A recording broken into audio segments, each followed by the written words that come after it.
Hello everyone, कैसे हैं आप लोग। स्वागत है आपका मेरे यूट्यूब चैनल कॉमर्स वाले में।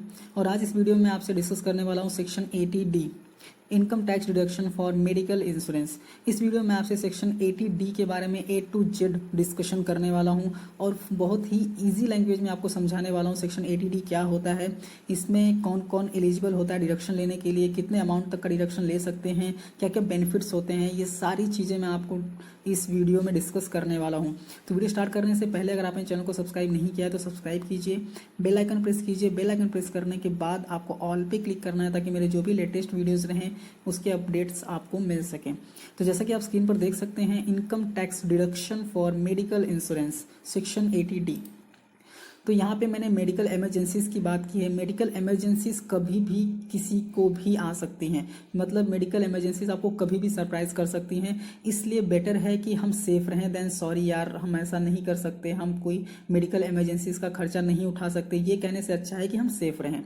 अभी सेफ रहने का मतलब क्या होता है कि सेफ रहने का मतलब ये होता है कि हम एक मेडिकल इंश्योरेंस पॉलिसी खरीद के रखें जिससे कि हमारा मेडिकल इमरजेंसीज का जो बर्डन होता है वो कम हो सके। तो एक पर्सन जब भी कोई इन्वेस्टमेंट पोर्टफोलियो बनाता है तो गवर्नमेंट हमेशा इनकरेज करती है सबको कि अगर आप एक इन्वेस्टमेंट पोर्टफोलियो बनाते हैं तो आपको mediclaim, that means medical insurance भी बाई करना चाहिए। और गवर्नमेंट आपको डिडक्शन भी प्रोवाइड करती है कि अगर आप मेडिकल इंश्योरेंस खरीदते हैं तो आप उसका डिडक्शन क्लेम कर सकते हैं अपने इनकम टैक्स रिटर्न में अंडर सेक्शन 80D। तो यहाँ अप्लीकेबिलिटी की बात करूँ तो सेक्शन 80D किसके लिए अप्लीकेबल है, तो एवरी इंडिविजुअल और एचयूएफ अगर वो मेडिकल इंश्योरेंस पॉलिसी खरीदते हैं, कहाँ से, अपने टोटल इनकम में से। दैट मीन्स एक इंडिविजुअल और एचयूएफ अगर अपने टोटल इनकम में से एक मेडिकल इंश्योरेंस पॉलिसी खरीदते हैं तो वो डिडक्शन क्लेम कर सकते हैं सेक्शन 80D के अंदर।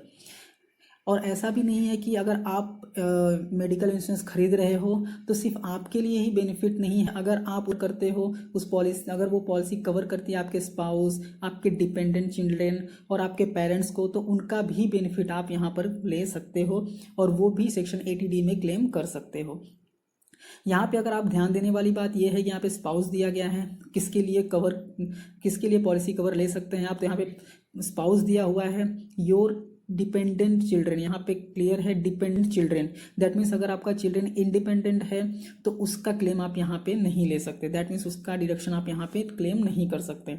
और बेस्ट पार्ट यहाँ पे ये है कि हमको जो 80C, CCC या फिर CCD के अंदर डिडक्शन मिलता है, 1.5 लाख तक का 80C के अंदर जो हमको डिडक्शन मिलता है उसके ऊपर हम 80D का डिडक्शन ले सकते हैं। दैट मीन्स जो 80D का डिडक्शन होता है वो 80C में इंक्लूड नहीं होता है, ये ओवर एंड अबव डिडक्शन आपको मिलता है। नेक्स्ट मैं डिस्कस कर रहा हूँ यहाँ पे quantum of deduction available under section 80D। That means 80D में हम कितने अमाउंट तक का डिडक्शन ले सकते हैं। एक इंडिविजुअल डिडक्शन ले सकता है अप टू 25,000 तक का, और इंश्योरेंस के लिए, और इंश्योरेंस किसके लिए होना चाहिए, सेल्फ, स्पाउस या फिर डिपेंडेंट चिल्ड्रन के लिए। दैट मीन्स एक इंडिविजुअल अगर इंश्योरेंस लेता है खुद के लिए, स्पाउस के लिए और डिपेंडेंट चिल्ड्रन के लिए तो वो अप टू 25,000 तक का डिडक्शन ले सकता है। हमको एडिशनल डिडक्शन मिलता है पेरेंट्स के लिए, अगर हम पेरेंट्स के लिए भी इंश्योरेंस पॉलिसीज लेते हैं तो हमको एडिशनल डिडक्शन मिलता है और वो मिलता है अप टू 25,000 अगर हमारे पेरेंट्स बिलो सीनियर सिटीजन हैं तो।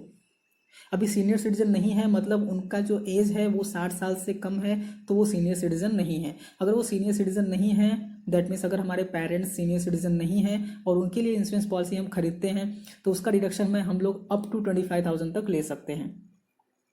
उसके बाद भी गवर्नमेंट ने कहा है कि अगर आप पेरेंट्स के लिए इंश्योरेंस कवर परचेज करते हो और अगर आपके पेरेंट्स सीनियर सिटीजन है, दैट मीन्स उनका एज 60 साल के अबव है, तो आप डिडक्शन अप टू 50,000 तक का ले सकते हो।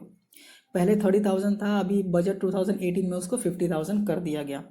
और बेस्ट पार्ट ये है कि अगर टैक्स पेयर और पेरेंट्स दोनों 60 साल के ऊपर हैं, दैट मीन्स दोनों सीनियर सिटीजन हैं, तो मैक्सिमम डिडक्शन 1 लाख तक का मिलता है।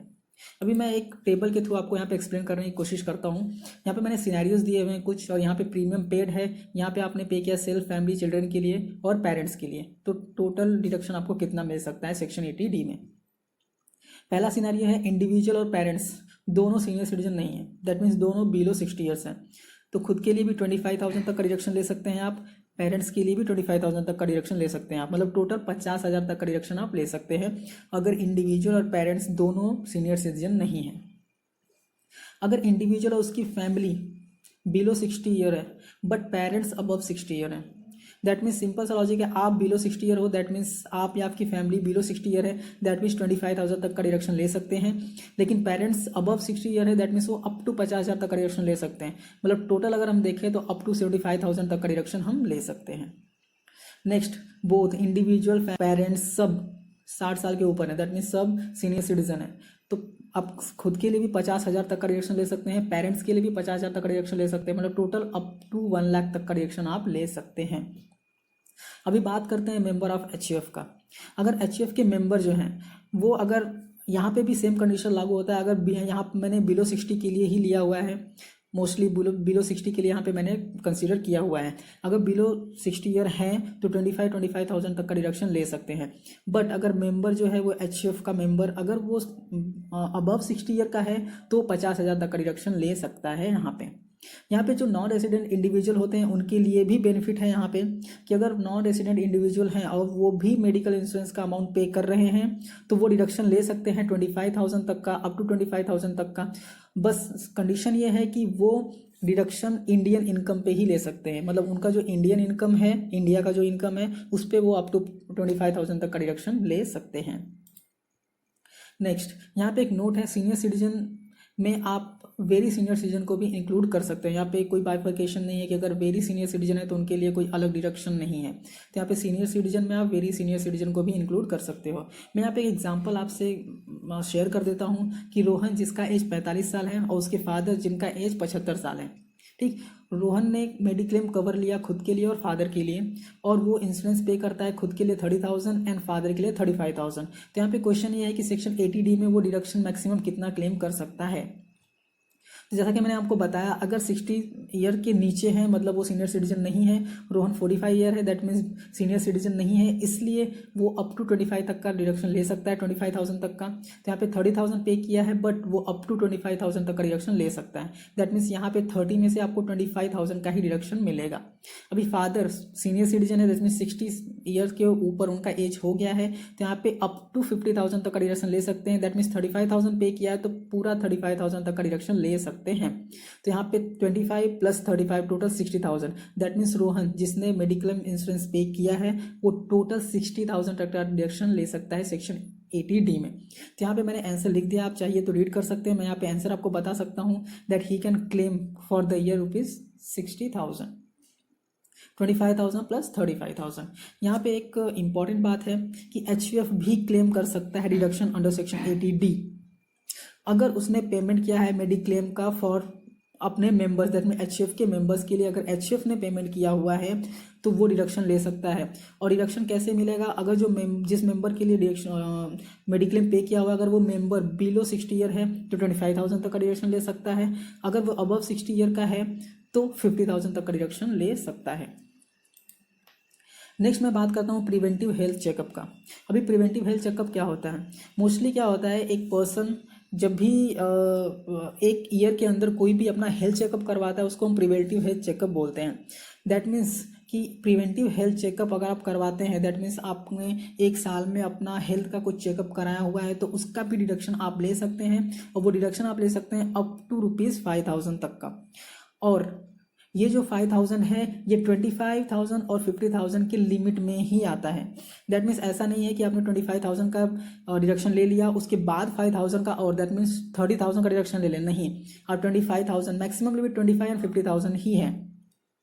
नेक्स्ट मैं बात करूंगा यहाँ पे कि ये जो डिडक्शन आप ले सकते हैं, डिडक्शन अगर आपने हेल्थ चेकअप कराया है खुद का, स्पाउस का, डिपेंडेंट चिल्ड्रन का या पेरेंट्स का, इनका भी अगर हेल्थ चेकअप आपने कराया है तो भी आप अप टू 5,000 तक का डिडक्शन ले सकते हैं।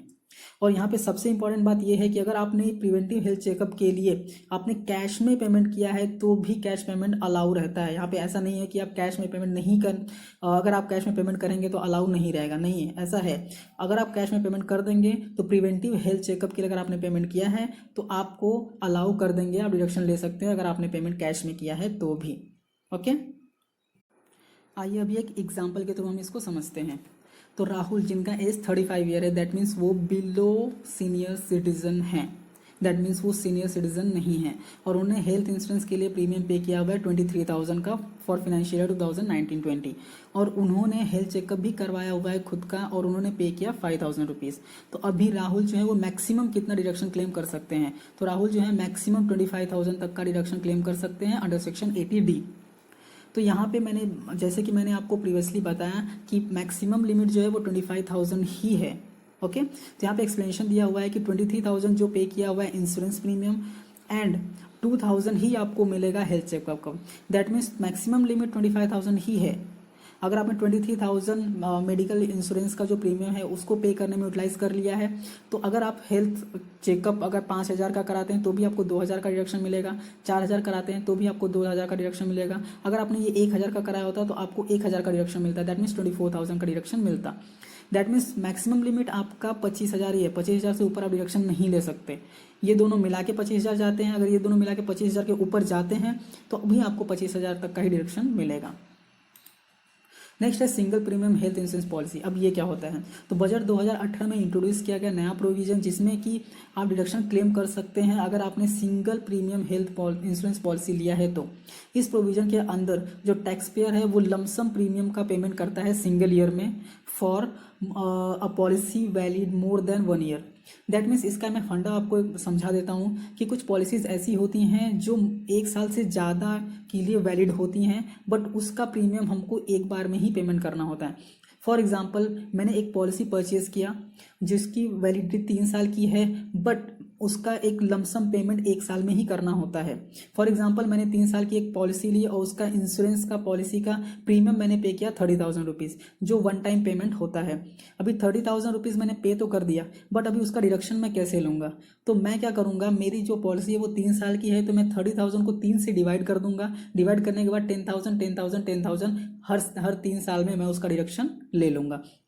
तो यहाँ पे सेम चीज़ कहा गया है कि अगर मोर देन 1 ईयर के लिए आपका पॉलिसी है और आपने लमसम पेमेंट किया हुआ है तो आप equal and appropriate fraction of amount में सेक्शन 80D में आप डिडक्शन ले सकते हो। अभी equal and appropriate fraction of amount क्या बोल सकते हैं? तो by dividing the lump sum premium paid by the number of years of the policy. लेकिन यहाँ पे ध्यान देने की बात यह है कि ये जो हमारा इंश्योरेंस का प्रीमियम हमने पे किया है उसका भी लिमिट 25 एंड 50,000 ही है। दैट मीन्स ऐसा नहीं है कि हमने सिंगल प्रीमियम में पे किया है तो हम ज़्यादा लिमिट का डिडक्शन ले सकते हैं। नहीं, हमारी जो लिमिट है वो 25 एंड 50,000 की ही है। चाहे हम सिंगल प्रीमियम का इंश्योरेंस का पेमेंट करें, चाहे हम उसके साथ साथ हम प्रिवेंटिव हेल्थ चेकअप करें या फिर नॉर्मल हम अपना इंश्योरेंस प्रीमियम पे करें। नेक्स्ट कुछ बातें हैं जो आपको ध्यान में रखनी ही हैं। दैट मीन्स ये सारी चीज़ें बहुत ही इंपॉर्टेंट हैं। पहला ये है कि आप कोई भी कंट्रीब्यूशन कर रहे हो हेल्थ इंश्योरेंस प्लान के लिए तो वो स्कीम जो है वो स्पेसिफाइड बाय सेंट्रल गवर्नमेंट होनी चाहिए एंड अप्रूव्ड बाय IRDA होनी चाहिए। नेक्स्ट, अगर आप कोई भी पेमेंट कर रहे हैं, अगर वो पेमेंट आप कैश में कर रहे हैं तो वो आपको अलाउ नहीं है। दैट मीन्स अगर आपने कैश में पेमेंट किया तो आप 80D के अंदर डिडक्शन नहीं ले सकते। कैश के अलावा किसी और मोड में आप पेमेंट कर सकते हैं। यहाँ पे मैंने बताया हेल्थ चेकअप, जो प्रिवेंटिव हेल्थ चेकअप है सिर्फ वही अलाउ है कैश में, क्योंकि वो 5,000 स्मॉल अमाउंट है तो आप कैश में पेमेंट कर देंगे तो भी कोई बात नहीं है, आप डिडक्शन उसका ले सकते हैं। बट अगर जो भी मेडिकल इंश्योरेंस पॉलिसीज जो हैं वो आप कैश में पेमेंट करेंगे तो उसका डिडक्शन आप नहीं ले सकेंगे, आपको वो कैश में पे नहीं करना है। नेक्स्ट, सीनियर सिटीजन का मतलब होता है कोई भी रेसिडेंट इंडिविजुअल जो इंडिया का रेसिडेंट हो और उसका एज 60 साल या फिर उससे ज़्यादा हो, उसको हम सीनियर सिटीजन बोलते हैं। अभी प्रीमियम पे किया है, प्रीमियम आपने पे किया है brother sister grandparents aunt uncle या फिर किसी भी अदर रिलेटिव को, तो वो प्रीमियम आप क्लेम नहीं कर सकते as a deduction. That means कि आपने भाई को प्रीमियम पे किया, दैट मीन्स आपने सिस्टर को प्रीमियम पे किया, ग्रैंड पेरेंट्स को पे किया, आंट को पे किया, अंकल को पे किया, तो और किसी भी रिलेटिव के लिए पे किया है आपने तो उसका डिडक्शन आप नहीं ले सकते। यहाँ पे कौन कौन इंक्लूड है? तो खुद के लिए पे किया है आपने, सेकंड आपने अपने स्पाउस के लिए पे किया है, थर्ड आपने डिपेंडेंट चिल्ड्रन के लिए पे किया है, फोर्थ पेरेंट्स के लिए। सिर्फ 4 लोग ही अलाउड हैं, brother sister grandparents aunt uncle, कोई अदर रिलेटिव अलाउ नहीं है यहाँ पे।